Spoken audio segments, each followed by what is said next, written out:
Okay.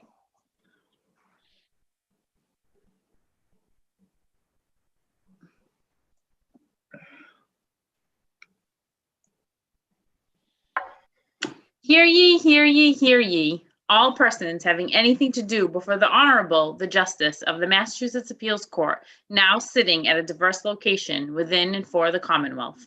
Draw near and give your attention, and you shall be heard. God save the Commonwealth of Massachusetts. Court is open. All right, good afternoon, everybody. My name is John Englander. We have a single justice appeal from a bail request. Actually, is this single justice or is this 211-3? Sorry, it's a 211-3 that has been sent down to this court from a decision denying bail.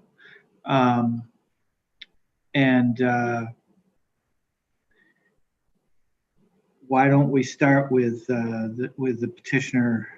I'm going to have questions. I've read all the papers more than once, but I have to admit I don't have quite as comprehensive an understanding perhaps as I should. So I'm going to have to be asking some questions.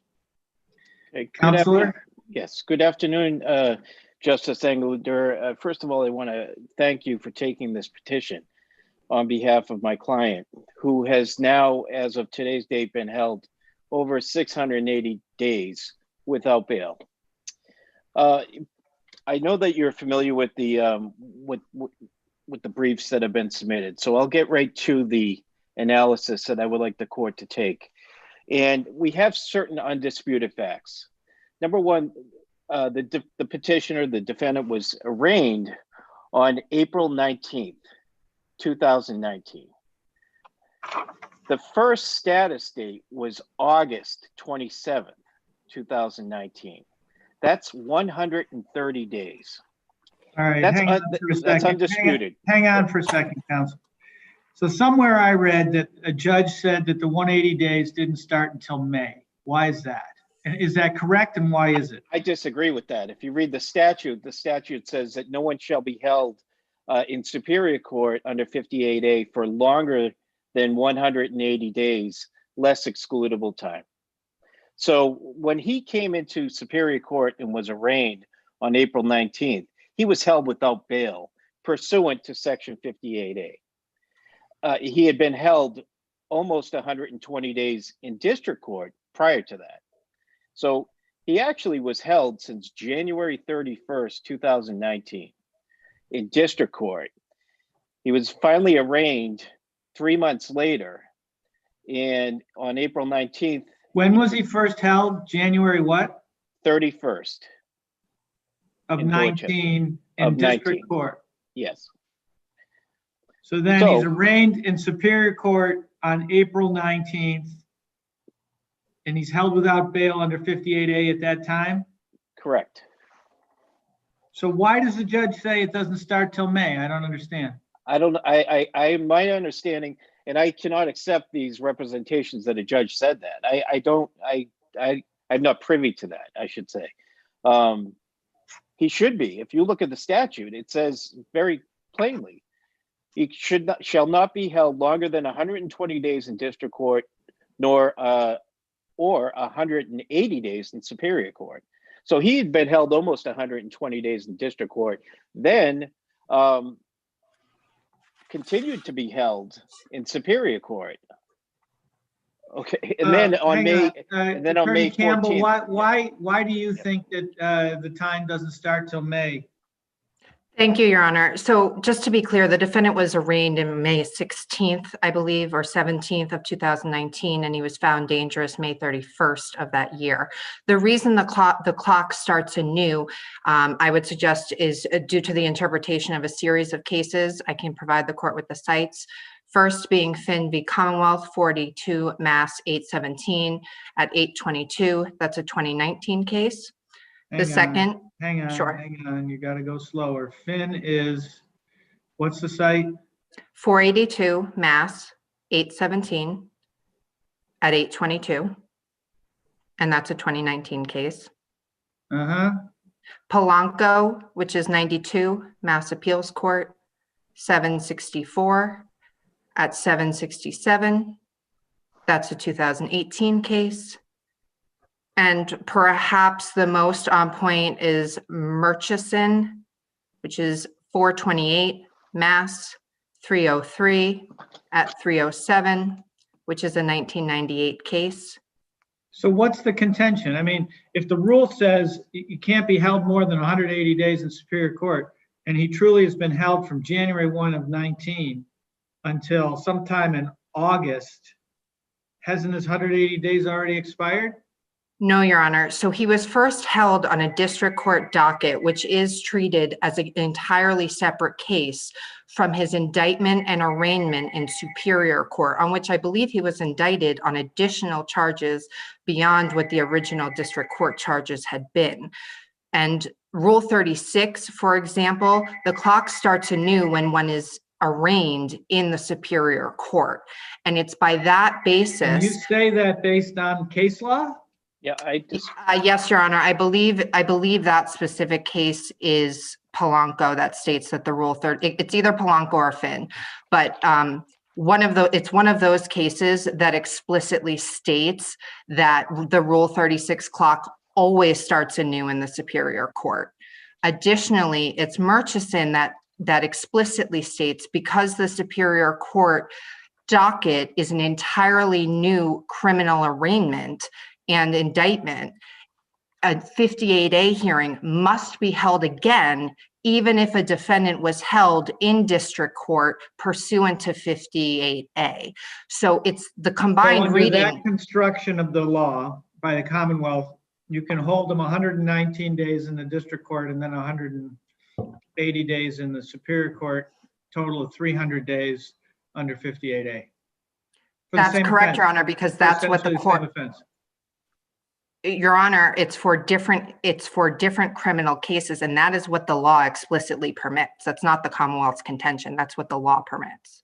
Well, when you say that's what the law permits, are you talking about the statute or the case law? Both. And I'm going to find this in Finn, Polanco, and Murchison. You'll find the Rule 36 in either Polanco or Finn. Well, this isn't a Rule 36 issue, though. It's a 58A issue, right? That's correct, Your Honor. But my suggestion is that for the computation of time, which relies upon the Rule 36 analysis, that's what suggests that the 58A clock starts anew. There's different considerations between Rule 36 and Rule 58A, aren't they? I mean, Rule 36 is about speedy trial. Rule 58A is about holding somebody against their will. Your Honor, the statute of 58A explicitly incorporates the time calculation of Rule 36, and that is why I am bringing that into consideration. And the other thing that I would point out, Your Honor, is that 58A detention is explicitly designed to protect the community. And in repeated cases, I would refer to Abbott A and Commonwealth v. GF, which is in the Commonwealth's opposition. The defendant's liberty interest, when he has been found by clear and convincing evidence to be a danger such that no conditions of release can assure the safety of the community, that liberty interest gives way to the public interest in safety. And so in that way, this is unlike any other bail determination. Have you talked to your sister about the argument that she made last week in the Commonwealth against Howard case? Because you're making a similar argument to the one that your sister made, from your office. And I cannot accept the notion that we hold somebody indefinitely where we have not convicted them of a crime. Your Honor, I'm not suggesting that someone be held indefinitely. I am suggesting. You are, because you're saying there's no limit. Your Honor, I am saying that the limit is dictated by the SJC's legal analysis and statutory interpretation of 58A. And that, counsel, the federal Constitution says otherwise. Certainly, Your Honor. And with respect to that. Don't make that argument. I'm sorry. It's fine. You guys are doing your job as best you can, and I totally get it. But the argument that you can hold someone indefinitely because our statutes say so, or our SJC has said so in a different context, can't be right. Your Honor, I am not suggesting an indefinite detention. I am suggesting that the guidelines are one, dictated by the statute and the SJC's analysis, but ultimately, as Your Honor points out, substantive due process, which the defendant claims, by the way, the SJC dictates is not an available remedy in Lucien, but substantive due process. No, they don't say that. If I recall, in every single one of the cases that I've seen, what they say is, of course it's a limit, but we haven't reached it yet. Your Honor, quoting Lucien, until the time comes, the remedy available to a defendant whose length of pretrial detention has been extended by our emergency orders is not a due process hearing, but instead the individualized consideration provided by the trial court judge who decides a defendant's motion for reconsideration. That is explicit from the SJC. But beyond that, even if this court were— that's saying the same thing that you're saying. It's not the way I read it, because there's a point in Lucien where he says, we'll reach this point at some time, but we haven't reached it yet. And I think I'm quoting it almost directly. Am I not? Your Honor, it explicitly states you're correct. We have yet to approach the length of delay that would trigger a due process analysis. And we fervently hope— When was Lucien decided? How many months ago was Lucien decided? Your Honor, it was decided in June, but what I would suggest to this court is, as an intermediary court, this court must follow that language that a due process remedy is not available. And if this court decides against the defendant, then the SJC can consider that. Federal Constitution. Maybe, but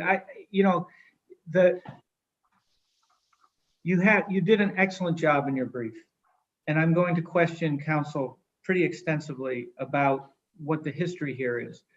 But the notion that there is indefinite detention of people who have not been convicted of crime is just not going to sell.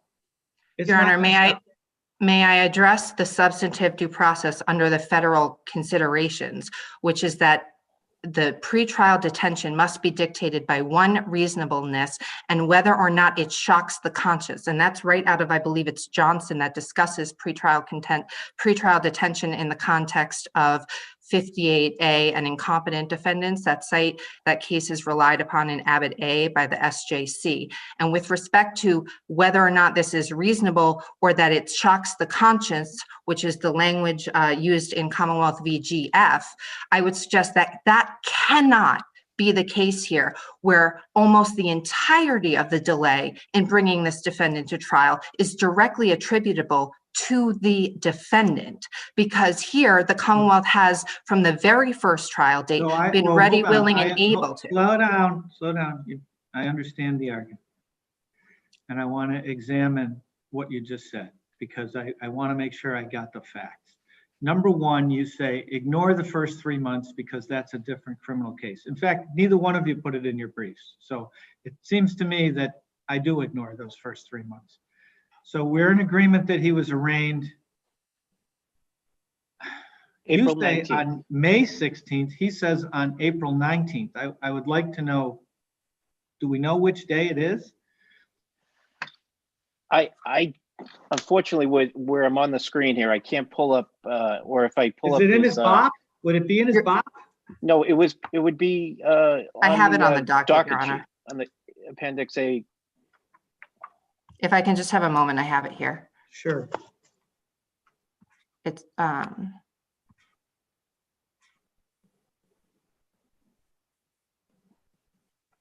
apologize, Your Honor. It does appear April 19th is when he was arraigned. And at that time, he's held without bail, right? Correct. Pending the decision on the dangerousness motion. So does he have a dangerous hearing then? Is that what happens? Or does he The have it later? 58A hearing, and Commonwealth Appendix page 6 was rescheduled by agreement. I believe it's until May 16th. Okay, so that makes sense. All right, so the first month or so, there's a reschedule by agreement, counsel. And as I read— I can't accept that. What do you mean? It's in the docket sheet. What do you mean you can't accept it's a reschedule by agreement? That's what the docket sheet says. Okay, if that's what the docket sheet says. Well, that's what she just read to me. I mean, Right. I'm assuming that's what it says, and this is important. And I'll go back and read everything really carefully again. But what your sister says is that all of the delays from that point forward were delays that the defendant either agreed to or sought up through a trial date that was scheduled of, I believe, April 8th of 2020. And, by that time now, COVID is hit. So the way I read the Commonwealth's brief, they said he's arraigned. We go through the ordinary process. He's held on bail under 58A. We go through the ordinary process of preparing the case for trial, which includes discovery, which includes requests for continuance that come from the defendant, which includes continuances because the defendant changes counsel. And all of that time, as I read it, all of that time, maybe there's a week here or there, was at the defendant's request up through an anticipated trial date of April 8th. And the reason I'm saying this, counsel, is if that's what the facts are, then this is a tough case for you, in my view, because where we are is that the delays are at the defendant's feet until April 8th, at which point COVID is hit. We're into orders that say we can't have jury trials, and we're only 8 months into that. Your opposing counsel is correct as to what the SJC has said, in June about whether there's a due process violation, let's say, yet. So what am I missing, or what is she wrong about that I need to attend to? Okay, first of all, the dangerousness hearing, based on the Commonwealth's brief, was held on May 31st. Okay, that's a substantial period of time beyond the original arraignment in April. So he was held. But they agreed to continue the hearing from April 19th to May 16th. That's what she just read to me, that was an agreed date. I wasn't the attorney, so I'm not privy to that information. However, I will say that my understanding is the Commonwealth held him as long as they could under the original 58A, the entire 120 days, then started a new clock on May 31st for a new 180 days. That's my understanding of what occurred. Secondly, if I could just address the time periods here. The original trial date was set for September 16th of 19. All right, so from the arraignment to the original trial date is 150 days, undisputed. During that time, the defendant filed no motions, not a one, sought no continuances. On the other side, the Commonwealth was continuously providing more discovery. It seemed like each court date, the Commonwealth would send a different notice of discovery. In this case, there were 18 notices of discovery. Now, what's significant is the 17th notice of discovery was actually the day after the first trial date.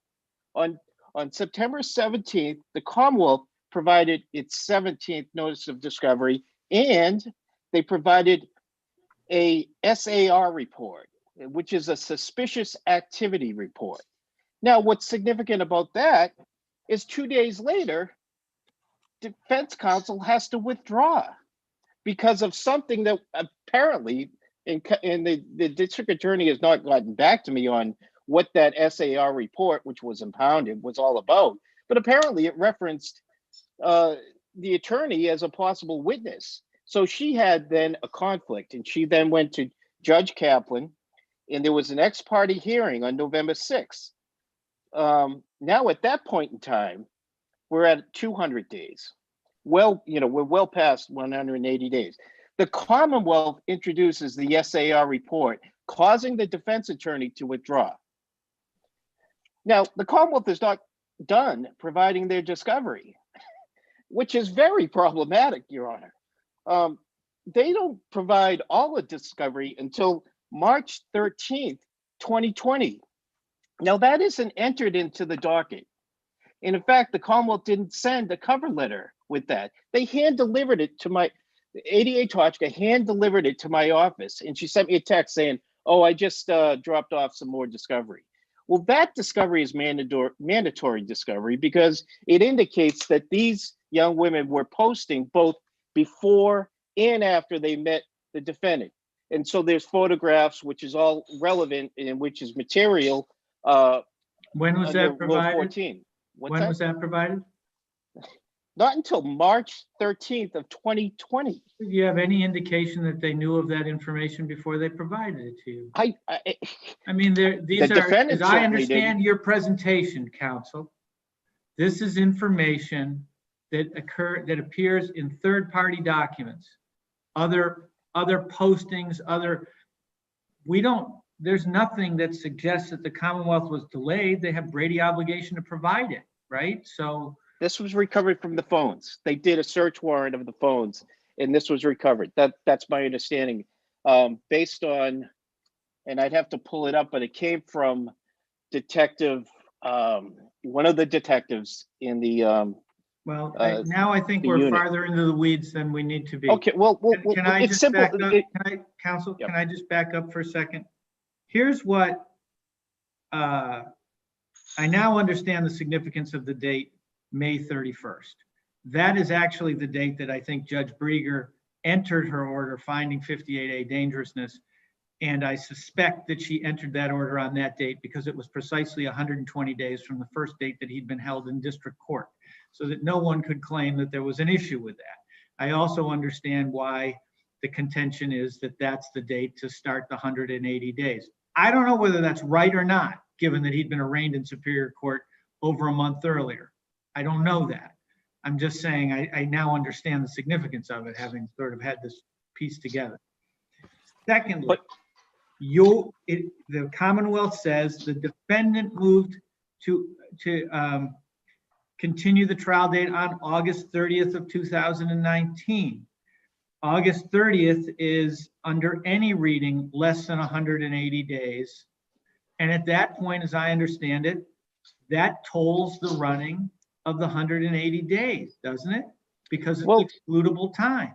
But you're not giving the benefit to the defendant of the original time period was, you should at least give him till 9/16, the date of the original trial date. And then anytime after that. Why? He moved for continuance on August 30th. So and meanwhile, he could have gone to trial in September. There was a date. There's nothing in here tells me he couldn't. Well, he couldn't. Certainly the Commonwealth, we can agree, the Commonwealth had not provided all of its discovery before the first trial date. Well, there's the 17th and the 18th yes and notices no. What of we discovery. don't know is why they were late with the other discovery. We don't know that. Okay. We don't have findings on that. We know that they produced things after that. That's what we know. Right. And I guess what I'm asking the court is that the Commonwealth shouldn't be allowed to stall the production of discovery and then claim that all that time is not excluded because the defendant had requested a trial. I understand the argument, but only partially. Your predecessor sought the continuance on August 30th. At that point, all he had in front of him was what he knew had already been produced. He didn't know if anything more was going to need to be produced. What he knew was, and as of that date, that's 3 months in, right? So the Commonwealth has made productions. We're 3 months in. I think it'd be hard to say that they've been materially late at that point with discovery. He says, I've got too much. I'm not ready to go to trial on the 16th. The case was held for 3 months in district court. Commonwealth had plenty of time by the arraignment. I understand that argument. You haven't cited to me. You didn't even mention the district court process. Well, I'm mentioning it now. Slow down. Times are slow down, counsel. Slow down. Okay. If I'm talking and you're talking, I can't hear you. All right. It may be material it strikes me as something that's pretty odd that somehow you get to piggyback these dates. But I'm being told that you do, and you didn't mention it in your brief. So literally the first time I even knew that there was a district court process was when I heard it from you about 20 minutes ago. So that's where I am, okay? Okay. I'm trying to understand it and I'll take a look at it. But right now, I'm gonna operate on the assumption because you didn't mention it in your brief and the Commonwealth tells me that the law says that they're separate, that they're separate. If they're not, I'll take a look, okay? So that means we're talking about an April arraignment and an August 30th request for a continuance. And then I believe counsel's right. Then there's a change of counsel, which causes additional continuances, right? Correct. And you say, hey, that was something that was caused by the Commonwealth. Again, not mentioned in the briefs. I don't know any way, I don't even know how to start thinking about that problem. Fair enough. I mean, you know, one of the things you're saying to me is, and I get this wasn't provoked by the defendant. He isn't somebody who's out there trying to change lawyers. His lawyer decided that they had to change. That's what you're representing to me, right? Correct. Okay. If I've got the facts right thus far, is there any time from August 30th to April 8th where you can say we were ready for trial and the delay was the Commonwealth's? I can't say that. I can say that we were ready for trial on March 25th. We represented that we were ready, but the court couldn't accommodate us. Now, the Commonwealth did not request a continuance. The court did. The court said, look, you know, but that's 14 days, right? That's 14 days. So that can't get you to, if the dates are April 19th to August 30th, 14 days isn't going to get you over 180 anyway, assuming that those are the right dates. And I understand you've made some arguments that would change that. Yes. I guess what I'm trying to bring to the court's attention is we're talking about the measuring point at August of 2019, okay? And I understand, Luigi, we have a pandemic and that threw everything into a flux. But I am asking the court to take into consideration that August was over a year ago. August 19th. So August 30th was 130 days in. September 16th was 150 days in. And we're talking about September 16th of 2019, that we're 150 days in. I guess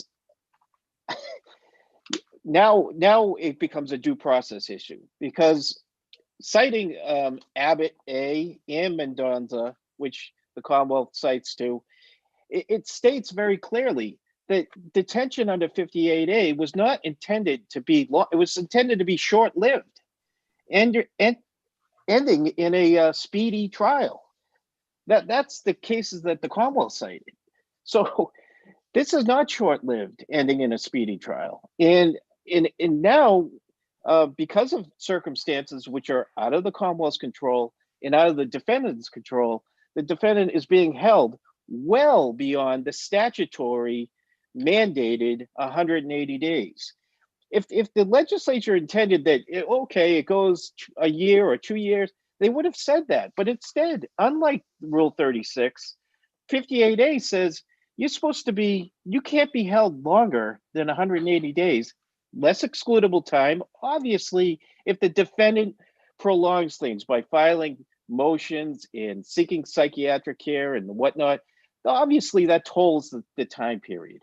But in this case, it kind of came to me in pieces, frankly, Your Honor, that the Commonwealth was like, it was piecemeal discovery. And then it dawned on me, when I originally filed this Rule 36 analysis with an affidavit, which is not part of the record, but my affidavit broke down all the different continuances.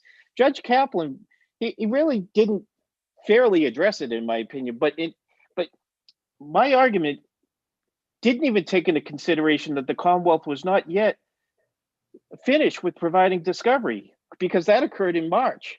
So,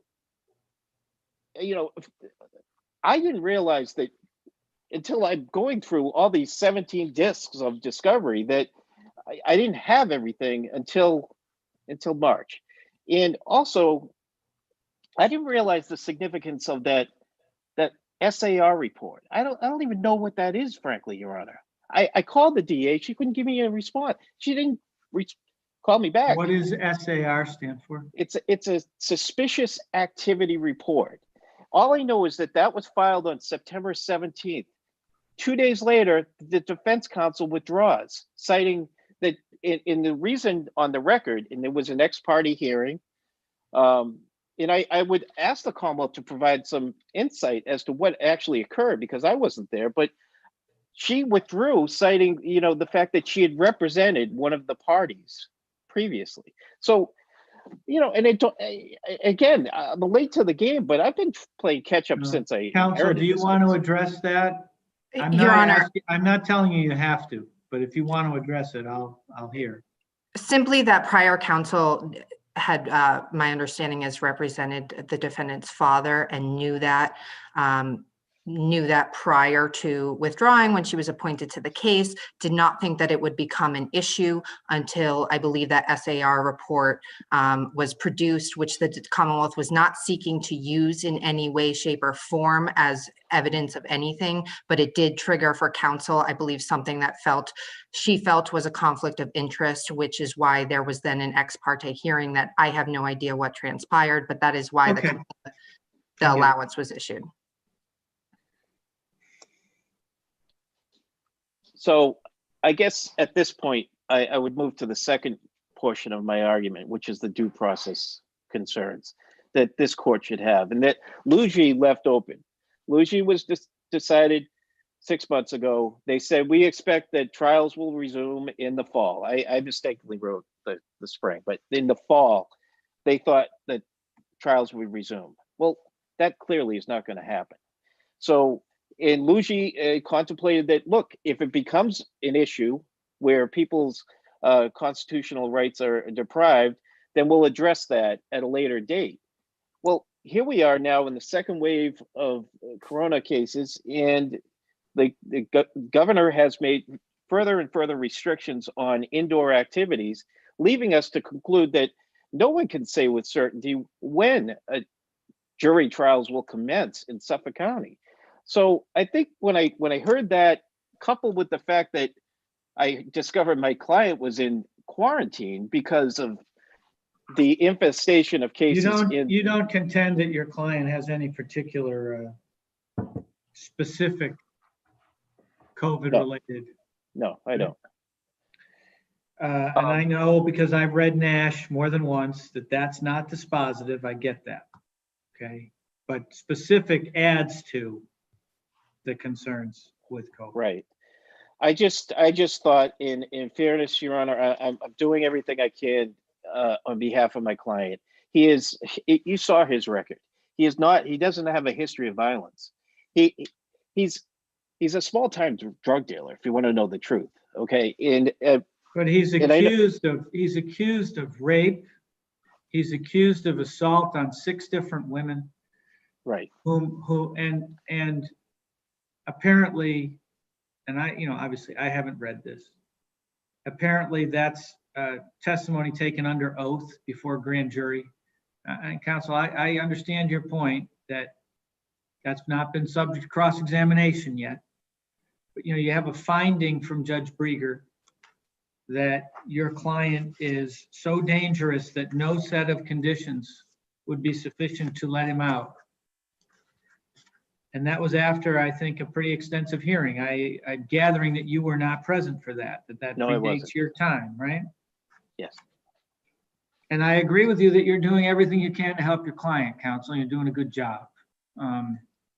I'm struggling, and I think the district attorney's office knows this from recent events, with the question of how long due process allows someone to be detained, deprived of their liberty without the opportunity for a trial. I struggled with it, and I issued an order yesterday on that subject with somebody who literally had been almost 8 years without a trial. I view that case as different than this one, because in this case, the delays are substantially the cause of the defendant, at least from August 30th of 2019 through April 8th of 2020, understanding the last 14 days were not to be laid at the Commonwealth's feet, at least. Let's put it that way. Not to be laid at the Commonwealth's feet from those dates. I'm troubled by the notion that you stack 120 days of district court time on top, or 100 days of district court time on top of the Superior Court time. But I'm going to have to read some case law about that and think about it. In terms of the time since jury trials had to be held in abeyance as a result of COVID, it's problematic. It's not the way anybody wants to run a justice system. But I'm sure both of you know that the problems with getting jurors in and out safely are fairly intractable. So I'm going to take this under advisement. I think I understand the arguments from both sides. If there's anything more, Counsel Freely, that you want to make sure that I pay attention to, I'll hear you. I guess I just would add that this is unlike other continuances by defendants where they're either seeking discovery, non-mandatory discovery, or filing motions to suppress. This was, the defendant doesn't benefit when he loses one attorney and then another attorney has to get up to speed. I just want the court to take that into consideration. I understand that, and I think it was a point worth making, because I had assumed that the defendant had fired his first attorney, and that is not what happened here.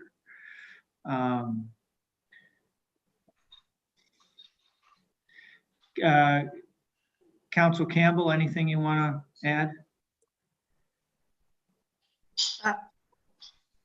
Your Honor, I would just, again, even in the substantive due process analysis, the standard, as Your Honor knows, is whether or not in the totality of the circumstances, the delay is unreasonable, the pretrial detention is unreasonable, and whether it shocks the conscience.